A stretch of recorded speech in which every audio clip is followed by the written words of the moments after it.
Everyone, welcome back my channel simplify CTET में आप सभी का स्वागत है। आज की वीडियो में हम लोग देखेंगे दोस्तों सीडीपी यानी मनोविज्ञान। इस वीडियो में हम लोग देखेंगे इसमें जो हमारा टॉपिक है दोस्तों सृजनात्मक। ये आपका सभी शिक्षक भर्ती के लिए आज का टॉपिक बहुत महत्वपूर्ण होने वाला है, चाहे आपका सीटेट हो या यूपी टेट हो। खासकर आपका यूपी टेट जो जुलाई में होने वाला है उसकी दृष्टि से आज की वीडियो बहुत महत्वपूर्ण होने वाली है। तो आइए दोस्तों आज की वीडियो स्टार्ट करती हूँ। तो सबसे पहले हम लोग जानेंगे सृजनात्मक, उसके बाद उससे रिलेटेड जो क्वेश्चन प्रीवियस ईयर में पूछे गए हैं वो क्वेश्चन भी इस वीडियो में हम लोग हल करेंगे। ओके, तो सबसे पहले सृजनात्मक का अर्थ हम लोग जानते हैं कि क्या होता है। क्रिएटिविटी, सृजनात्मक का मतलब कुछ नया करना, नए विचार लाना, वस्तु बनाना, नवीन अनुसंधान करना आदि सृजनात्मकता के अंतर्गत आते हैं। पूर्व की वस्तु, विचार, ज्ञान, कार्य को पुनः व्यवस्थित कर नया रूप प्रदान करना उसे सृजनात्मक कहलाती है। तो आप लोगों को दोस्तों पता चल गया होगा कि सृजनात्मक क्या होता है, यानी किसी भी चीज को नए विचार या नई वस्तु में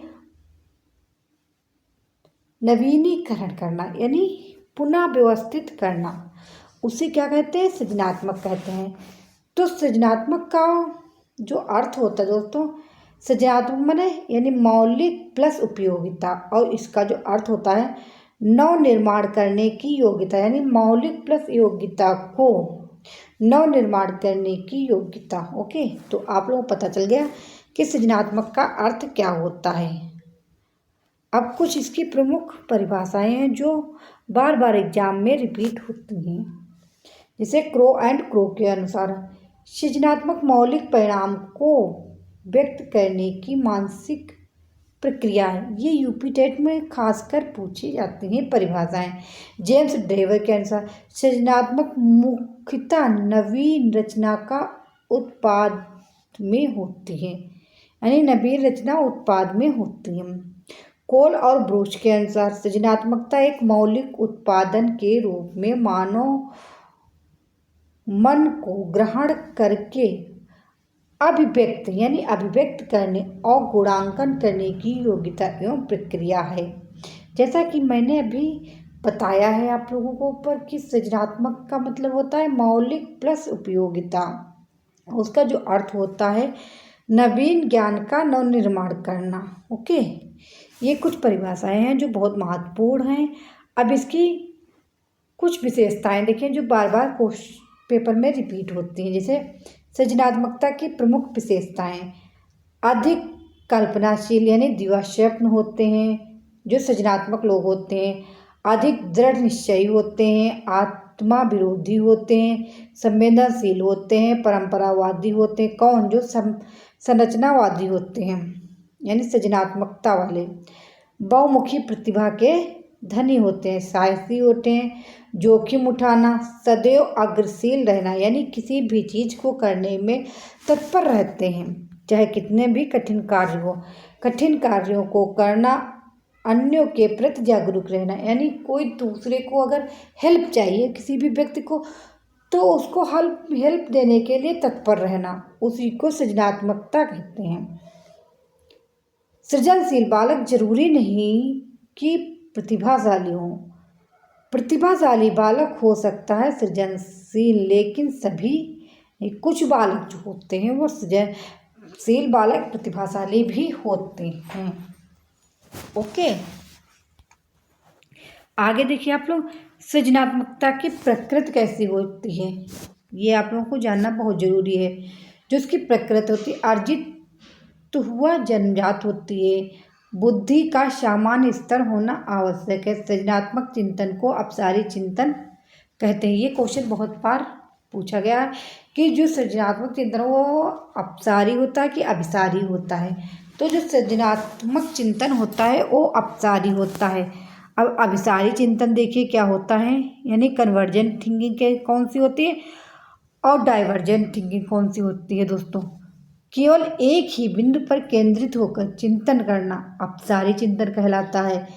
इसमें अधिक विकल्पों और विचारों को फैलाव को स्थान नहीं दिया जाता। जैसे कि कोई भी क्वेश्चन पूछे उसका एक ही सटीक आंसर होता है, ना कि बहुविकल्पी आंसर होते हैं। जैसे दिल्ली की राजधानी क्या है,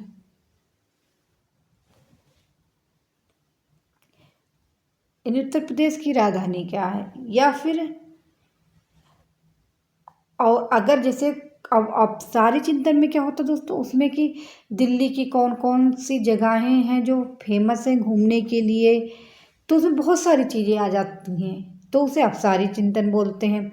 जब किसी बालक को चिंतन के अनेक विकल्प और विचारों को अलग अलग दिशाओं में फैलने के अवसर दिए तो उसे अपसारी चिंतन कहते हैं। जैसे आउट बॉक्स ऑफ द यानी आउट ऑफ द बॉक्स चिंतन।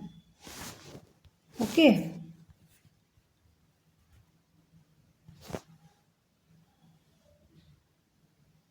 सृजनशीलता के तत्व यानी एलिमेंट ऑफ क्रिएटिविटी क्या होता है, देखिए आप लोग। सृजनशीलता के कुछ समानार्थी या विभिन्न संप्रत्यय वैज्ञानिक अनुसंधान, कलाकृतियाँ, संगीत रचना, लेखन व काव्य कला, चित्रकला, भवन निर्माण आदि सृजनशीलता के 4 प्रमुख तत्व होते हैं। ये टोरेंस के अनुसार हैं। अब सृजनशीलता के कौन कौन से तत्व होते हैं? एक तो प्रभाव, विविधता, मौलिकता, विस्तारण। ये किसके अनुसार है? टोरेंस के अनुसार। ओके, ये 4 प्रकार के तत्व होते हैं।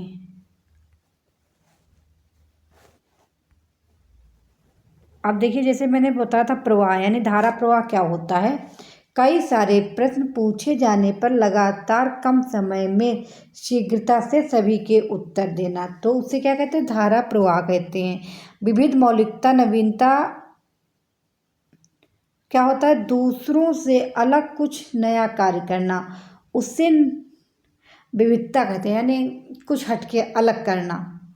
विस्तारण, विस्तारण करने की या व्याख्या करने की योग्यता होना। संवेदनशीलता क्या होता है दोस्तों? देखिए, स्वयं की योग्यता, रुचि और कमियों के बारे में जानकर पढ़ना या पढ़ाना। लचीलापन, किसी चीज या का उत्तर देने के बाद भी उसमें संशोधन करना, उसे लचीलापन कहते हैं। अब सृजनात्मकता के प्रमुख सिद्धांत कौन कौन से हैं जो बार बार पेपर में रिपीट होते हैं दोस्तों? अब देखिए कुछ प्रमुख सिद्धांत, जैसे कि सृजनात्मकता का प्राचीन सिद्धांत कौन सा है? इस सिद्धांत के अनुसार सृजनात्मकता को लोग ईश्वर की देन मानते हैं। ये थोड़ा टाइपिंग मिस्टेक हो गई, ये यहाँ का यहाँ पे आएगा। ओके, यानी इस सिद्धांत के अनुसार सृजनात्मक को लोग ईश्वर की देन मानते हैं। किसे? सृजनात्मकता का प्राचीन सिद्धांत को। सृजनात्मकता का अन्य सिद्धांत कौन सा? इस सिद्धांत के अनुसार सृजनात्मक जन्मजात होती है, अर्जित नहीं की जाती। कौन चीज? सृजनात्मक का अन्य सिद्धांत, ये यहाँ पे दोस्तों टाइपिंग मिस्टेक है। सृजनात्मक का वातावरण अन्य सिद्धांत देखिए। इस सिद्धांत के अनुसार कोई बालक कितना सृजनशील है या उसके वातावरण पर निर्भर करता है, ना कि वंशानुक्रम पर। प्रमस्तिष्क गोलार्ध का सिद्धांत, बायां गोलार्ध और दायां गोलार्ध, ये कोई क्या हो गया दोस्तों? सृजनात्मकता के प्रमुख सिद्धांत हो गए।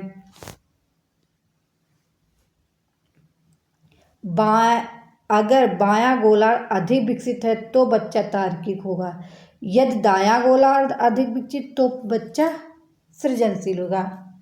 ओके, ये कोटेशन बहुत बार रिपीट हुआ है। स्वप्रेरणा का सिद्धांत, कोई नया कार्य करने के लिए या नई रचना करने के लिए खुद से प्रेरित होना। अब देखिए जो क्वेश्चन है ये बार बार पेपर में रिपीट हुए हैं, यूपी टेट और सी टेट में। सृजनात्मक को डैश की अवधारणा से संबंधित माना जाता है। ये 2018 पेपर सेकेंड और को क्वेश्चन पूछा गया है। रवादार बौद्धिकता, अभिसृति सोच, विविध सोच, द्रव बौद्धिकता। तो इस क्वेश्चन का जो राइट आंसर है C option is right. Okay, यानी विविध सोच। अगला क्वेश्चन देखिए, मौलिकता, नवीनता तथा प्रवाह निम्न में से किसके घातक हैं? देखिए, यूपी टेट में पूछा हुआ क्वेश्चन है 2021 में। बुद्धि, अभिप्रेरणा, व्यक्तित्व, सृजनात्मकता। तो इस क्वेश्चन का जो राइट आंसर है दोस्तों, आप लोग कमेंट करिए सबसे पहले कि इस क्वेश्चन का राइट ऑप्शन क्या होगा। तो इस क्वेश्चन का जो राइट ऑप्शन है डी, यानी सृजनात्मकता। जो मौलिक, नवीन और धारा प्रवाह निम्न में से किसके घातक है? सृजनात्मकता के। जैसे कि मैं बता चुकी हूँ, जो इसके प्रमुख तत्व हैं वो उसी के अंतर्गत सृजनात्मकता के अंतर्गत आते हैं। अगला क्वेश्चन ये रहा आप लोगों की स्क्रीन पे, सृजनात्मक परीक्षण के निर्माता कौन हैं? Guilford, Freud, Skinner, Pavlov. तो इस क्वेश्चन का जो राइट आंसर है ए ऑप्शन इज राइट, यानी गिलफोर्ड। जेपी गिलफोर्ड के अनुसार सृजनात्मक बालकों की विशेषता कौन सी नहीं है? चिंतन में समानुभूत, समस्या के बहुबुद्धि उत्तर, चिंतन में लचीलापन, उपयुक्त में से एक से अधिक। तो इस क्वेश्चन का जो राइट आंसर नहीं पूछा है चिंतन में समानुभूत, यानी चिंतन में कोई भी समानता नहीं होती। कोई कुछ सोचता, कोई धीरे सोचता, कोई जोर, या कोई कुछ सोचता, कोई कुछ सोचता। ओके, तो ए ऑप्शन इज राइट। ओके, सृजनात्मक समस्या समाधान किस अवस्था जिसमें व्यक्ति असंगत सूचनाओं पर ध्यान नहीं देता डैश के रूप में जाना जाता है? प्रबोधन, उद्भवन, आयोजन, अनुवाद। तो आप लोग कमेंट करके बताइए इस क्वेश्चन का राइट आंसर क्या होगा। तो इस क्वेश्चन का जो राइट आंसर है दोस्तों B option is right. Okay, सृजनात्मकता की पहचान का प्रमुख लक्षण क्या है? अपसारी चिंतन, अति सक्रियता, असतर्कता, कम परिज्ञानता, बोधगम्यता। तो इस क्वेश्चन का जो राइट ऑप्शन है अपसारी चिंतन। इसका यही प्रमुख लक्षण है, यानी जो सृजनात्मक बालक होते हैं वो अपसारी चिंतन उनके लक्षण होते हैं।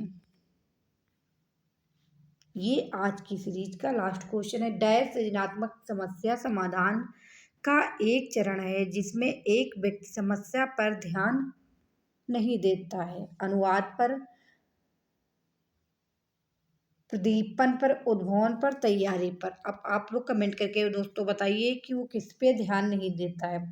तो उद्भवन पर वो ध्यान नहीं देता, इसीलिए इस क्वेश्चन का जो राइट ऑप्शन है सी ऑप्शन इज राइट। आप लोग कमेंट करके बताइए कि आज की वीडियो कैसी लगी और आप लोगों के लिए कितनी लाभदायक है। यदि आप लोगों के लिए लाभदायक है तो आप लोग मेरे चैनल को लाइक एंड शेयर करिए, जिससे मैं सभी आने वाली वीडियो आप लोगों को आसानी से प्रोवाइड हो सके। Thank you. नेक्स्ट वीडियो में नेक्स्ट टॉपिक के संग फिर मिलती हूँ। तब तक आप लोग पढ़ते रहिए और अपना ध्यान रखिए। आज की वीडियो बहुत महत्वपूर्ण है, इसे आप लोग मिस बिल्कुल भी मत करना। Bye bye.